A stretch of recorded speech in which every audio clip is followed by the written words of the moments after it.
ካብ ትግራይ ሆራይዘን ዝኸበረ ሰላምታና ኣብ ዘለኹም ይብጻሕኩም ክብራትን ፍትዋትን ተኸታተልቲ ዜናታትና ነዚ ሰዓት ዘተኣኻኽብናዮም ሓደሽቲ ምዕባለታትን እዋናዊ ዜናታትን ብዝርዝር ቀሪብናልኩም ኣለና ንምክትታልኹም ብኽብሪ ንዕድም ሳብስክራይብ ላይክ ሼር እንዳግበርኩም ዜናታትና ተኸታተሎም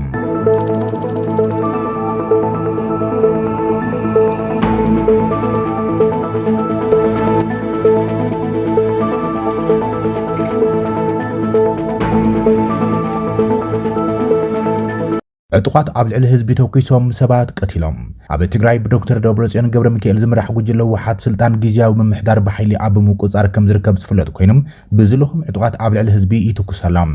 ናብ ሎሚ ሰንበት ኣብ ዘውግሕ ምሸት ኣብ ዘዋ ደቡብ ትግራይ ከተማ መኾኒም ዕጡቃት እቶም ንጉጅለ ደብረጽዮን ዝመርሑ ወሓት ዝወገኖም ብዝተወከሱ ወጥኢት ህይወት ክልተ ሰላማውያን ሰባት ከም ዝተቐተለ ፍልፍላት ሓበሬታ ገሊጾም ኣሎም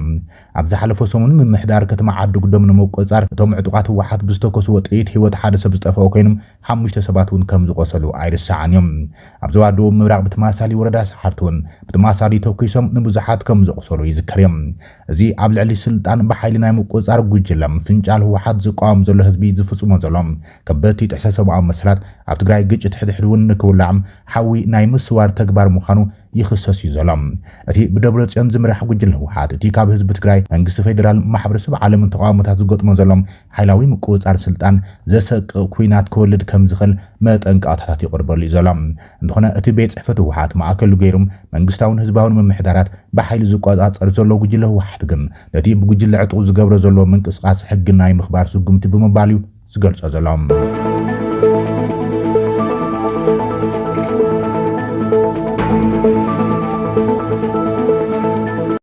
ዓድዋ ወተሃደራዊ ምርኢት TDF ተኻይደሎም ኣብ ከተማ ዓድዋ ጽምብል ምረቓ ምስና ታሪኽ ጅግነት ሰራዊት ትግራይ እናተኻይደ ረፊዶሎም ሎሚ 7 መጋቢት 2017 ዓ.ም ኣብ ከተማ ዓድዋ 11 ለካቲት ስታድየም ብኣርሚ 42 ኮር 421 ውዕሎ ጅግነት ታሪኻዊ ሰራዊት ትግራይ ታሪኽ ሰራዊት ትግራይ ዘዘንቲ ዝተሰነደ መጽሓፍ ናይ ምምራቕ ስነ ስርዓት ተኻይደሎም ኣብ ስነ ስርዓት ምረቓ ላዕለዎት ኣዘዝቲ ሰራዊት ስድራ ስዋኣት ኣባላት ሰራዊት ኣመራርሓ ዞባ ማእኸል ኣመራርሓታት ከተማ ዓድዋን ወረዳ ዓድዋን ከምኡን ካብ ዝተፈላለዩ ክፋላት ማሕበረሰብ ተረኺቦም እዮም ርክብ ህዝቢ ከተማ ዓድዋ ከም ጸብጸቦ እንትኾይኖም እቲ ኣብታ ከተማ ዝካየድ ዘሎ ስነ ስርዓት ምረቓ መጽሓፍ ድማ ግንባራት እውን ዝተረኸብሉ ምዃኑ እናተገለጸ እዩ ዘሎ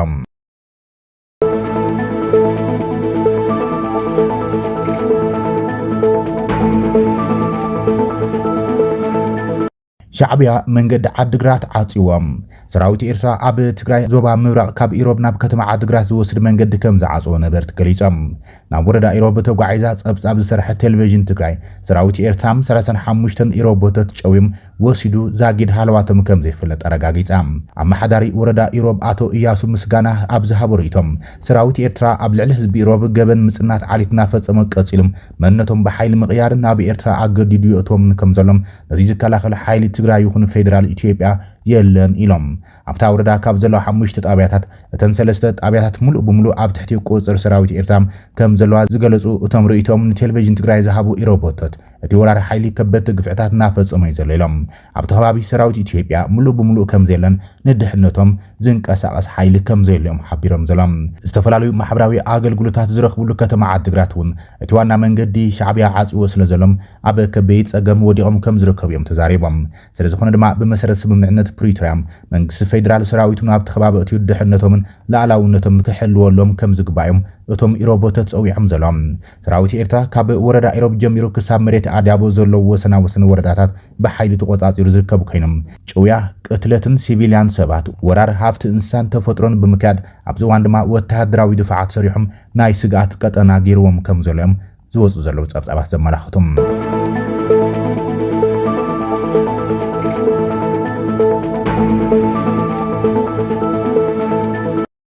ፕሬዚደንት ዶናልድ ትራምፕ ኣብ ልዕሊ ኤርትራ ሓዱሽ እገዳ ኣውጀሎም ሓዱሽ ምምሕዳር ዶናልድ ትራምፕ ሽዑካ ብወገን ምምሕዳር ኣስመራ ርክባት ክመሓይሹ ተስፋታት እንተነበሮም ብግልባጥ እናኾኑ ዘሎም ምምሕዳር ዶናልድ ትራምፕ ትማሊ ኣብ ዝተዘርግሐ ዝርዝር እገዳ ጉዕዞ ሃገራት ኤርትራ ሓንቲ ኮይናላ ዜጋታት ኤርትራ ናብ ኣሜሪካ ከይኣቱ ዝኽልክል ኣዋጅ ምምሕዳር ትራምፕ ኣጽዲቑ ዘሎም ኤርትራ ሃይቲ ላኦስ ደቡብ ሱዳን ማይናማር ዝርከቦም ብርክት ዝበለ ሃገራት ናይ ቱሪስት ትምህርትን ካልኦት ዓይነት ዕድላት ቪዛን ተኣጊደን ዘለዋይን ብምምሕዳር ትራምፕ ሰሜን ኮርያን ኢራን ኣፍጋኒስታን ዝርከበን ሃገራቱ ንብትማሳሊ ግዳይ እገዳ ምምሕዳር ትራምፕ ኮይነን ኣለዋ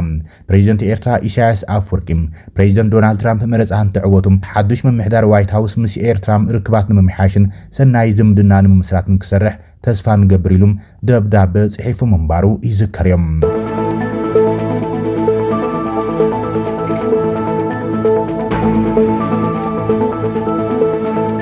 ብኻሊእ ዜና ድማ ኣብ የመን ከቢድ ማዕበላዊ መጥቃዕቲ ተፈጽሞሎም ኣሜሪካ ኣብ የመን ኣብ ልዕሊ ዕጡቓት ሑቲ ወሳንን ሓያልን ዝተባሃለ ማዕበላዊ መጥቃዕቲ ኣየር ከም ዘካየደት ፕሬዚደንት ዶናልድ ትራምፕ ኣፍሊጦም ኣሎም እቶም ፕሬዚደንት ነዚ ስጉምቲ ዝደረኹም እቲ ዕጡቕ ጉጅለ ኣብ ቀይሕ ባሕሪ ኣብ ልዕሊ መራኽብ ዘካየድ ዘሎ መጥቃዕቲ ብምጥቃስ እዮም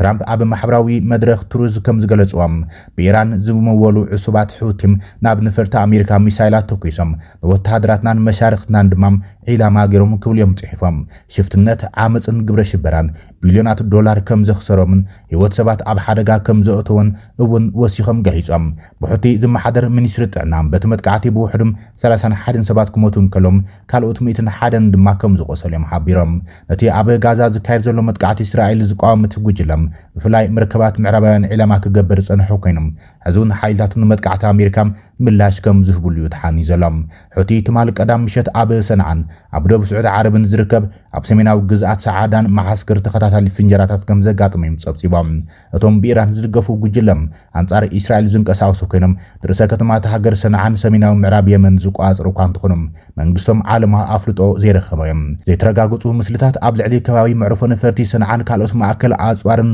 ሑቲ ጸሊም ትኪ ዕጉግ ከም ዝበለ ይዝረም ሑቲ ኣብ ዘውፅኦ መግለጺ ንኣሜሪካ ዓባይ ብሪጣንያን ኣብ ርእሰ ከተማ የመን ሰንዓን ዝርከቡ መንበሪ ከባቢታት ዒላማ ብምግባር እውኪ ግብሪ ክብልዮም ከሲሶም ዓባይ ብሪጣንያ ኣብ ትትማል ቀዳም ኣሜሪካ አንጻር ዕላማታት ሑቲ ዘካየደቶ መጥቃዕቲ ኣይተሳተፈትን እንትኾነ ንኣሜሪካ ስሩዕ ናይ ነዳዲ ምምላእ ደገፍ ከም ዝሃበት ጸብጸባት መላኺቶም ትራምፕ እቲ ናታቶም መጥቃዕታት ሱቕ ኢልካ ዝሕለፈ ይኮነን ኢሎም ወሲኾም ድማ ሸቶና ክሳብን ንዕውት ኣዝዩ ልዑልን ቀታልን ሓይሊ ክንጥቀም ኢና ኢሎም ሚኒስትር ጉዳያት ወፃኢ ኢራን ዓባስ ኣራግቺ መንግስቲ ኣሜሪካ ንፖሊሲ ወፃኢ ኢራን ዝእዝዝ ስልጣን የብሉን ኢሎም ንሱ ብሰንበት ኣብ ኤክስ ኣብ ዘርግሖ ጽሑፍ መጀመርታ ንምጽናት ዓሌት ግብረ ሽበራን እስራኤል ዝግበር ደገፍ ደው ይበል ክብል ጽሒፎም ንህዝቢ የመን ምቕታል ድማ ደው ይበል ክብል እቲ ኢራናዊ በዓል ስልጣን ገሊጾም ሕቲ ኣብ ጋዛ ንፍልስጤማውያን ንምድጋፍ ምስ እስራኤል ኣሜሪካ ወይ ዓባይ ብሪጣንያ ጥራይ ዝተኣሳሰራ መራኽብ ዒላማ ከም ዝገብሩ እዮም ዝገልጾም ትራምፕ ባንዲራ ኣሜሪካ እተንበልብል መርከብ በካናል ስዌዝ ቀይሕ ባሕሪ ብሰላም ካብ እትጓዓዝ ልዕሊ 1 ዓመት ከም ዝኾነም መርከብ ውጋ ኣሜሪካ ድማ በዚ ወሽመጥ ካብ እትሓልፍ 4 ዋርሕ ከም ዝኾና ገሊጾሎም ካናል ስዌዝ ኣብ መንጎ ኤሽያን ኣውሮፓን ዝቐልጠፈ መስመር ባሕሪ ኮይኖም ብፍላይ ኣብ መጓዓዝያ ነዳድን ፈሳስን ተፈጥሮኣዊ ጋዝን ወይ ድማ ኤልኤንጂ ኣገዳሲ እዩ ትራምፕ ንሑቲ ብቐጥታ ኣብ ዝሃቦ መግለጺ ደው እንተዘይቢልኩም ርኢኹምዎ ዘይትፈልጡ መጥቃዕቲ ከወርደልኩም እየ ብምባል እዮም ጽሒፎም ሕቱ ግን እዚ መጥቃዕቲ ንፍልስጤማውያን ዝገብርዎ ደገፍ ከም ዘይዓክቱ ብምግላጽ ምላሽ ከም ዝህብሉ እዮም ተሓንዮም እዚ መጥቃዕቲ ምላሽ ከይተዋሃቡ ኣይተርፍን እዮም ዕጡቓት ሓይልታትና ዝያዳ ምላሽ ክብሉ ድልዋት እዮም ክብል እቲ ጉጅለ ገሊጾም ዕጡቓት ሑቲ ካብ ሕዳር 2023 ጀሚሮም ነቲ እስራኤል ኣብ ጋዛ ተካይዱ ዘሎ መጥቃዕታት ብምቋም ብቀይሕ ባሕርን ወሽመጥ ዓደን ኣብ ልዕሊ ዝሓልፋ ናይ ንግዲ መራኽብ ተረጋጋሚ መጥቃዕታት ከካይዶም ጸኒሖም ክሳብ ሕዚ ከዓ ክልተ መራኽብ ኣቃጺሎም ሓንቲ መርከብ ሒዞም ክልተ ባሕርኛት ቀቲሎም እዮም ሑቲ ዋላ እኳ ነተን ምስ እስራኤል ዓዲ እንግሊዝን ኣሜሪካን ርክብ ዘለዎ መራኽብ ኢና ንጥቅዕ ዘለና እንትበሎም ኣባይታ ግን ዝኾነት መርከብ እዮም ከጥቅዑ ዝረኣዮም በኣሜሪካን ዓባይ ብሪጣንያን ዝምራሕ ሓያሎ ምዕራባውያን ሃገራት ኣብ ቀይሕ ባሕሪ ኣብ ወሽመጥ ዓደን ናይ ውግ መራኽብ ዋፊረን እኳ እንተሃለዋ ነቲ መጥቃዕታት ሑቲ ግን ደው ከብልኦ ኣይከኣላንያን ኣብ መቢለን ኣሜሪካን ዓባይ ብሪጣንያን ኣብ ልዕሊ ዒላማታት ሑቲ ተረጋጋሚ ናይ ኣየር መጥቃዕቲ ክፍጽማ ምጽንሐን እውን ዝርሳዕ ኣይኮነን ብሰንኪ ሑቲ ኣብ ልዕሊ ናይ ንግዲ መራኽብ ዝፍጽሞ ዘሎ መጥቃዕታት ሓያሎ መስመር ንግዳውያን መራኽብ ቀይሕ ባሕርን መትረብ ስዊዝን ምሕላፍ ስለ ዘቋረጻ ብደረጃ ዓለም ቁጠባዊ ሓብዞ ፈጢሩ ከም ዝርከብ እዮም ጸብጻባት ዘመላኽቶም ኣብ ዝሓለፈ መስከረም ሑቲ ኣብ ቀይሕ ባሕሪ ኣብ ዝነበረት መርከብ ውግብ ኣሜሪካ መጥቃዕቲ ንምፍጻም ካን ተፈተኑም ኩሉ እቲ ዝተተኮሰ ሚሳይላትን ድሮናትን ኣብታ መርከብ ከይበጽሐም ብሰራዊት ኣሜሪካ ከም ዝበርዓንም ፔንታጎን ሓቢሩ ምንባሩ ኣይርሳዕን እዮም ኣብ የመን ዝንቀሳቐሱ ዕጡቓት ሑቲ ኣካል ኪዳን ናይቶም ብኢራን እናተደገፉም ኣብ ሊባኖስ ዝንቀሳቐሱ ሂዝቦላህን ኣብ ጋዛ ዘለዎ ሓማስን እዮም ትራምፕ ነታ ብድሕሪት እቶም ዕጡቃት ዘላ ኢራን ዘጠንቅቑ ኮይኖም ዋይት ሃውስ ኣብ እዋን ምምሕዳር ጆ ባይደን ብዝሕዝን መንገዲ ድኹም ምንባሩን ሕቲ ከይተገተእ ክቕፅሉ ከም ዝፈቐደን እዮም ዝኸሱ ዘሎም እቲ ኣብ የመን መሰረቱ ዝገብረ ብኢራን ዝዕጠቕ ጉጅለ ዕጡቕ ሕቲ ምስ ኣብ ቀርኒ ኣፍሪቃ ዝርከብ ጉጅለ ኣሸባሪ ተባሂሉ ዝፍለጥ አልሸባብ እውን ጥቡቕ ዝምድናታት እናፈጠረ ከም ዝኾነ ዝግለጽ ኮይኖም ኣሜሪካ ካብ ጅቡቲ ብተወሳኺ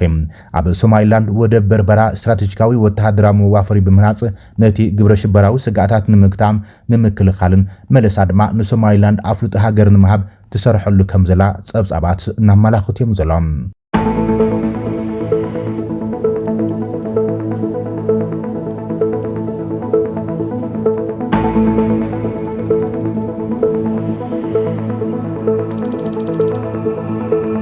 ክብራትን ፍትዋትን ተኸታተልቲ ዜናታት ትግራይ ሆራይዘን ነዚ ሰዓት ዘጠኻኽብናይ መሓደሽቲ ምዕባለታት ኣብዛዚምና ስለተሰናይ ምክትታልኩም ነመስግን ሳብስክራይብ ላይክ ሼር እንዳገበርኩም እዋናዊ ዜናታትን ሓደሽቲ ምዕባለታትን በብእዋኑ ኣብ ዘለኹም ክበጽሕኩም እዮም የቐኒየልና